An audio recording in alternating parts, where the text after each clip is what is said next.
반야심경 무부자도인 주해 공불이색.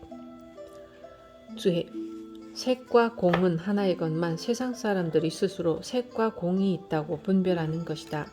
도가에서는 대방은 구석이 없고 뒤섞여서 한 몸이다 라고 하였으며, 불가에서는 삼천대천세계를 합하여 한 세계를 이룬다고 하였고, 유가에서는 동산에 올라보니 노나라가 조그맣고 태산에 올라보니 천하가 작더라고 하였다. 앞에 있는 우거진 울타리를 치워버리면 이쪽과 저쪽의 구별이 어디 있겠는가. 옛사람들은, 현성들은 항상 평등한 지혜를 행하며 분별상을 내지 않는다고 하였다. 삼교의 현성도 또한 공하며 사생육도도 또한 공하다. 위로는 부처님으로부터 아래로는 미물, 곤충, 초목까지도 각각 본래 모두 공하다. 강설 사지 가운데 제7식을 뒤집어 평등성지를 이룹니다. 누구나가 골고루 열애의 지혜를 가지고 있습니다. 공돌이만 바로 보게 되면 곧바로 깨달음의 문으로 들어가 본성을 바로 알게 됩니다. 그러나 이 세상 사람들은 꿈에도 보지 못할 뿐 아니라 들어보지도 못합니다. 공했다 하면 허공처럼 생각하죠. 고속버스를 타고 가는데 어느 사람이 이런 말을 합니다. 모든 것은 공한 것 아닙니까? 지금 차를 타고 가는데 굴을 지나가지 않습니까? 본래 굴이 아닌데 뚫어놓고 보니 공하지 않았습니까? 모든 물체가 공한 것 아닙니까? 요새 서양의 과학자들이 물체를 부숴놓고 보니까 아무것도 없더라고 합니다. 없는 가운데 미미한 것이 있는데 그것은 육안으로 측량할 수가 없답니다. 그렇게 아는 것은 성문 연각의 공이고 진정한 공의 도리가 아닙니다. 주해 또한 대박이 아직 흩어지기 이전, 음양이 나뉘기 이전, 두 가지 의가 나뉘기 이전, 삼재가 세워지기 이전에 무슨 나라고 하는 것이 있겠는가. 원래 다 하나의 도리이다. 대박이 흩어졌기 때문에 천지가 합해지고 삼재가 성립되고 그래서 우주 만유가 번식되어 생겨났다. 지금에 이르러서 근본으로 돌아가지 못하니 무엇 때문인가. 다만 중생이 집착하기 때문에 원래 공인 줄을 알지 못하고 자기를 미혹해 대상 경계를 따라 마음에 전도된 견해를 내며 대상 경계를 따라 유전하며 하나에 돌아가지 못한다. 근기와 보는 것이 같지 않아 색에 집착하고 공에 집착하여 색이다 공이다 하는 두 가지 견해를 따르게 된다. 강설 미혹하기 때문에 찰나에 따라갑니다. 말을 들으면 말을 따라가고 이해와 생각으로 물체를 보고 잘못 판단합니다. 참 공을 알지 못하고 자기를 잃어버립니다. 상대방이 화나게 하는 소리를 한번 해보죠. 곧바로 따라갑니다. 모든 중생을 따라가 자기를 잃어버립니다. 조주스님도 분연히 시비하면 자기를 잃어버리고 근본 마음은 꿈에도 보지 못한다고 했습니다. 뱀은 돌이 보이지 않고 개는 색깔을 보지 못한다. 아름다운 아내는 남편이 보기에는 사랑스럽지만 시어머니가 보기에는 미울 수가 있습니다. 그리고 집안의 심부름꾼은 그 아름다운 여인에게 무관심합니다. 전도된 눈으로는 모든 것을 거꾸로 보기 때문에 공의 도리를 보지 못하는 것입니다. 색이다 공이다 하니까 여러분은 바로 공에도 따라가고 색에도 따라가지 않습니까? 주해 만약 어떤 사람이 여기에서 확연히 공을 깨달으면 몸과 마음이 평등하고 안과 밖이 둘이 없어 공과 색을 보지 못하며 사물에 끄달려 다니지 않고 경계에 속지 않을 것이다. 모두 평등한데 어떻게 하나가 있겠는가? 문득 하나에 돌아가면 다만 하나가 또한 많음이다. 중양조사는 근원을 껴안아 하나를 지키는 것이 공부이고 땅은 오래되고 하늘은 높고 커서 하나조차도 없다고 하였고 고덕은 만법이 하나로 돌아가는데 하나는 어디로 돌아가는가 라고 하였다. 강설 공은 깨달아야 하는 것입니다. 공을 깨닫기 전에는 아는 것은 사량 분별이고 아는 것이 아닙니다. 공을 알기 이전에는 내가 만물을 부리지 못하고 내가 아닌 제2의 물건이 나를 부립니다. 참선하다가 호련히 한 생각이 일어난 것에 왜 속습니까? 2년 전에 함안에 있는 종단의 원로 스님이 입적하셨는데 다비식에는 가지 못하고 사구제 법문 때 좀 해달라고 하여 갔습니다. 가보니 종단의 원로 스님들이 많이 와 계셨어요. 그 스님은 정화 때 공로가 많은 분이었는데 법문은 간단히 했습니다. 저녁에 어떤 비구니 스님이 저를 찾아왔습니다. 스님, 저는 일찍이 깨친 바가 있었습니다. 그래요? 어떻게 깨쳤죠?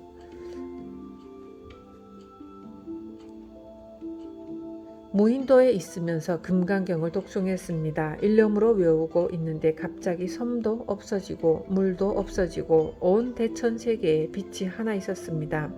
그래서 이것이다 하고 깨달은 바가 있었습니다. 그것을 깨친 것으로 생각합니까? 그렇습니다.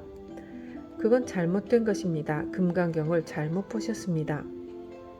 어째서 그렇습니까? 금강경에 만약 모양으로 나를 보거나 음성으로 나를 구하는 자는 삿된 도를 행하는지라 요래를 볼 수 없다고 했습니다. 빛을 본 것은 색을 본 것인데 어찌 그걸 보고 깨쳤다고 합니까? 그것은 금강경을 제대로 본 것이 아니고 경계에 속은 것이죠. 알겠습니다. 제가 몰랐습니다. 다시 공부하세요. 화두를 공부하는 데에는 그런 것이 없습니다. 털끝만큼이라도 무엇을 본 것을 가지고 깨쳤다고 하면 깨친 것과는 천리만리나 먼 것입니다. 후송. 그대는 하나가 돌아간 곳을 알고자 하는가? 자, 말해보아라. 하나는 어디로 돌아갔는가? 에이, 개가 펄펄 끓는 기름솥을 하는구나. 알았는가?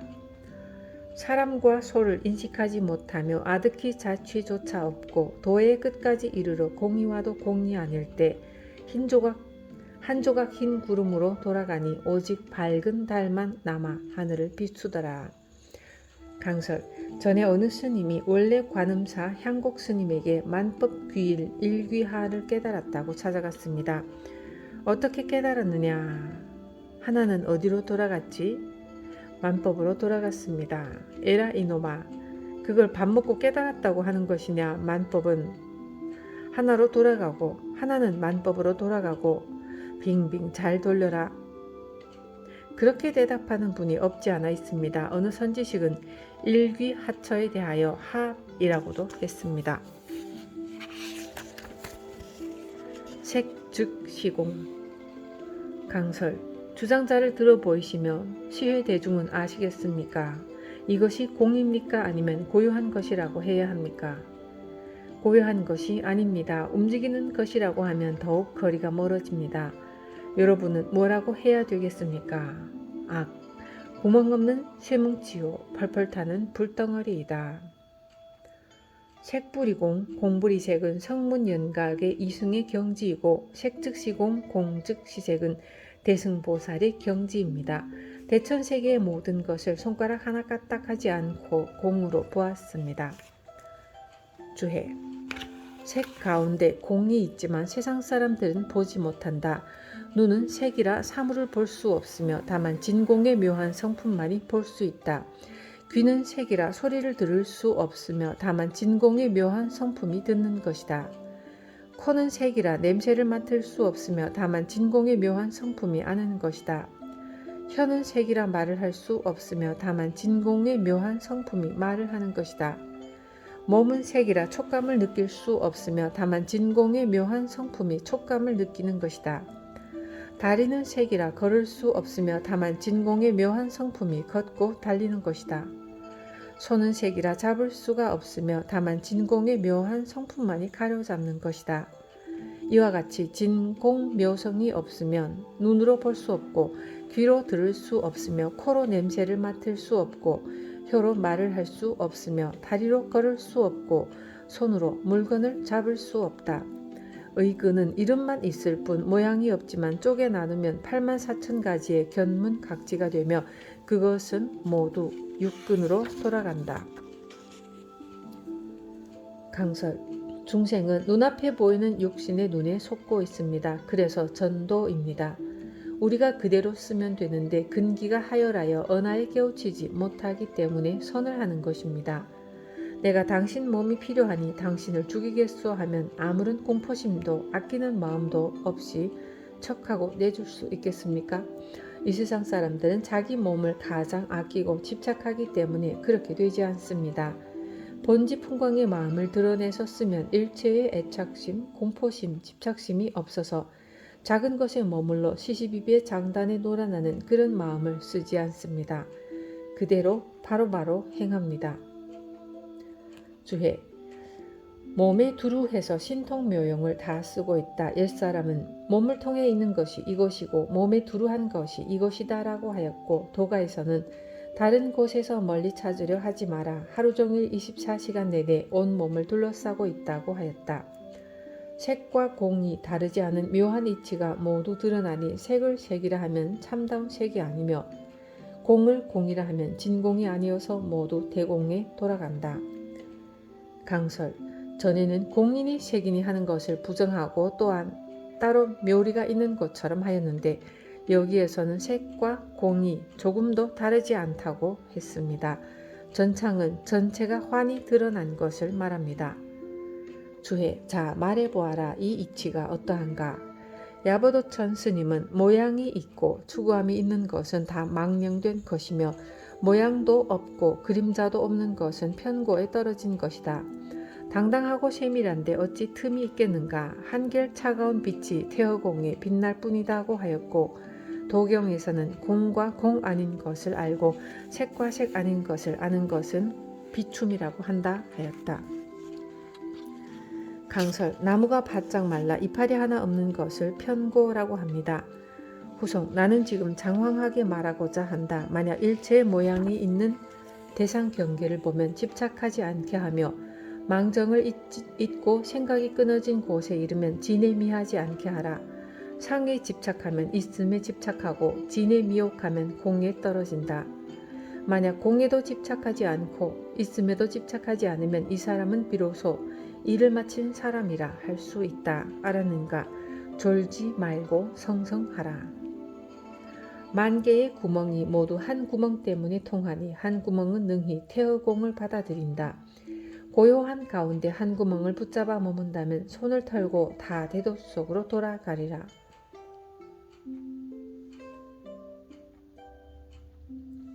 강설 참선을 할 때 한 생각 일어나기 이전 즉 이놈이 무엇인가 하고 한 생각 일어나기 전을 되짚어 가만히 그 자리를 관하다 보면 잠이 옵니다. 잠이 안 오더라도 고요한 것을 취하다 보면 내가 있는 건지 없는 건지 시간이 가는지 전혀 모르고 몰록 지나가거든요. 그렇게 공부한 분들이 저에게 찾아와서 공부에 상당한 경지가 있고 힘을 얻었다는 말을 합니다. 그리고 통틀어 그것뿐이라는 것을 알았다고 합니다. 그러므로 한 생각 이전을 짚어 들어가라고 가르치는 분도 있다는 것입니다. 그래서 이 공부는 참으로 어렵습니다. 고요한 곳에 취하여 오랫동안 며칠을 보내는 일이 많습니다. 그런 후에 본인이 이거구나 하는 사견이 생겨 사람을 버리는 수가 많습니다. 솔직히 그런 사람은 공부 안 한 사람보다 오히려 못하고요. 버린 사람이다 잘못되었다 하면 말을 듣지 않고 도리어 엉뚱한 소리를 하고 고집을 피우면서 대듭니다. 스님들도 그런 분이 있고 마을의 불자님들도 그런 분이 참 많습니다. 얼마 전에 서울에서 거사님 한 분이 찾아왔습니다. 스님은 공안에 대해 아주 밝다고 소문이 났습니다. 숭산 스님과는 판치생모에 대해 물어 일단 거량이 끝났습니다. 백양사도 갔다 오고 어디에도 갔다 왔다고 해요. 과거에 전강 스님, 효봉 스님, 동산 스님 때부터 오랫동안 정진을 하여 견처가 생겨 큰 스님마다 찾아다니면서 거량을 했다고 합니다. 공안에 대해 밝다고 하시니 스님께 한 가지 물으려고 합니다. 네, 물으시죠. 여기가 항림사라고 하는데 학이 몇 마리나 있습니까? 그래서 소리를 벽력같이 질렀습니다. 알겠는가? 거량이라는 것이 상대방이 질문을 해와 확실하게 옳으면 옳다, 그러면 그르다고 짚어놓고 그 다음 것을 해야 하는데 거기에 대한 대답이 없어 다시 몇 근이나 됩니까? 하고 물었습니다. 묻는 말과 동시에 주장자로 어깨를 한 대 쳤습니다. 이제 몇 근인지 알겠습니까? 아무 말 않고 가만히 앉아 있었어요. 어깨를 툭 치고 몇 근인지 아느냐고 했을 때 아니면 아니다, 맞으면 맞다고 뚜렷한 대답이 있어야 합니다. 어느 날 공부하는 사람이 스승을 잘못 만나서 그렇게 병들어 있는 사람들로 꽉 차 있습니다. 요렇게 물으면 이렇게 대답하면 된다. 딱 이렇게 물어서 이런 대답이 나오면 맞다고 생각하니 이것이 얼마나 큰 병통입니까? 자기 신세 망치는 일입니다. 이 공부는 진정한 선지식을 바로 만나 바로 지도를 받아야지, 그렇지 않으면 일생 동안 공부한 것이 차라리 안 한 것보다 못하게 됩니다. 고요한 데 취하면 안 됩니다. 그러나 공예도 집착하지 않고 있는 데에도 집착하지 않으면 바야흐로 이 사람은 일을 마친 사람이라고 할 수 있지만 이 대목이 꺼림직한 대목입니다. 옛 투사가 말한 것이라도 허물이 있나 없나를 잘 살펴야 합니다. 물론 그릇된 것도 그분은 법을 쓰기 위하여 말한 것이기 때문에 옳은 것입니다. 어제 반야심경 강의할 때 일귀하처를 이야기하면서 소리를 병력같이 지르고 펄펄 끓는 가마솥을 개가 핥는다고 말했습니다. 색 가운데 공이 있는 것을 사람이 보지 못합니다. 이것은 귀로 듣는 것이 아니라 진공 묘성이 보는 것이며 듣는 것이고 맛을 보는 것입니다. 앞에서 진공 묘성이 본다고 했는데 도교에서 말하는 것을 보면 아주 흡사합니다. 제법 그럴듯합니다. 도교, 유교는 부처님 말씀을 능가할 수가 없기 때문에 자기의 존재를 유지하기 위해 나름대로 부처님 말씀에다가 한마디씩 더 붙입니다.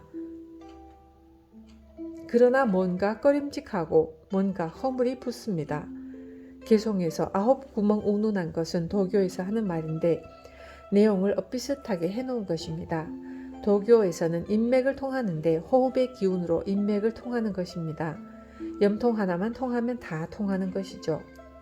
작년에 인맥을 통하는 분이 왔었는데 처음에는 고생을 좀 했지만 통하고 나니까 자연히 맥이 돌아갑니다. 그래서 항상 젊고 약을 안 먹어도 힘이 넘치는데 답답한 것은 무언가 마음속에 의심이 안 풀립니다 라고 해요.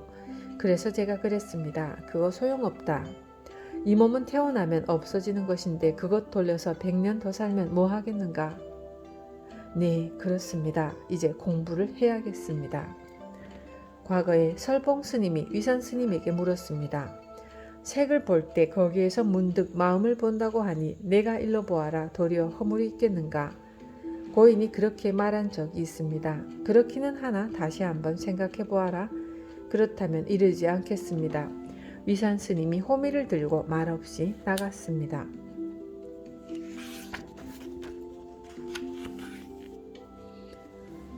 위산 스님이 재차 설복 스님을 참례하러 가니 스님이 물었습니다. 어디서 오는가? 저는 총령에서 오는 길입니다. 오다가 어느 곳에서 달마를 만나보았느냐? 다시 무슨 곳이 있습니까? 너는 너에게 있는 것을 믿지 않느냐? 화상이여 공연히 지능뭉치 붙이기를 좋아하지 마십시오. 설봉 스님이 쉬어가라고 하였습니다. 이것을 깊이 생각해 보세요. 유교와 도교에서는 부처님 말씀에 맞서 보려고 무척 애를 쓰고 불교 경전과 조사어록에 말을 많이 붙여놓았습니다. 유교에서는 인간의 현실을 도덕적인 것으로 밝히려고 많이 노력했지만 인생 문제를 근원적으로 해결할 방법이 없습니다. 현실의 고뇌를 어떻게 해결할 것인지를 중점적으로 말씀하신 것은 부처님 경전이고 또한 조사스님의 말씀입니다. 반야심경 역시 인생 문제를 확실히 파헤쳐 더 이상 다른 것을 듣지 않아도 우리의 고뇌를 뛰어넘게 합니다. 반야심경은 우리 중생의 고뇌에 대해 어떻게 해결할 것인지를 너무나 잘 밝혀놓았어요. 여기에 중요한 매개체가 있습니다. 그것은 이 경의 강설이 끝날 즈음에 대해 다시 말해주고 회양하겠습니다. 수행의 단계에는 3현십지가 있습니다. 초지보살부터는 성인이라 할 수 있는데 그렇기는 하나 칠지보살도 이쪽 언덕이지 저쪽 언덕은 아닙니다. 몽중화두가 성성할 수 있으면 칠지보살입니다. 그 정도만 되어도 죽을 때 매하지 않고 가는 곳을 압니다. 그 경지는 생명이 끊어질 때 가는 곳을 알지만 태어날 때 매해집니다. 깊은 잠 속에서도 오매이려가 되면 팔지 이상 혹은 십지입니다. 그렇다고 하나 깨달아서 본지 풍광을 안 것은 아직 아닙니다. 반야심경을 들을 때에는 심도 있게 모든 것을 내던지고 일념으로 들어야 깨칠 수 있습니다. 모든 것을 내던지고 비워야 하며 모든 것이 부서져야 합니다. 바닥까지 철저히 부서지라고 하는 것입니다. 이 말을 심도 있게 듣고 의심이 나면 철저히 공부해야 하고 의심이 안 나면 그 문제를 생각해야 합니다. 그래야 들을 자격이 있고 끝까지 들으면 아, 그것이었구나 하고 알게 됩니다.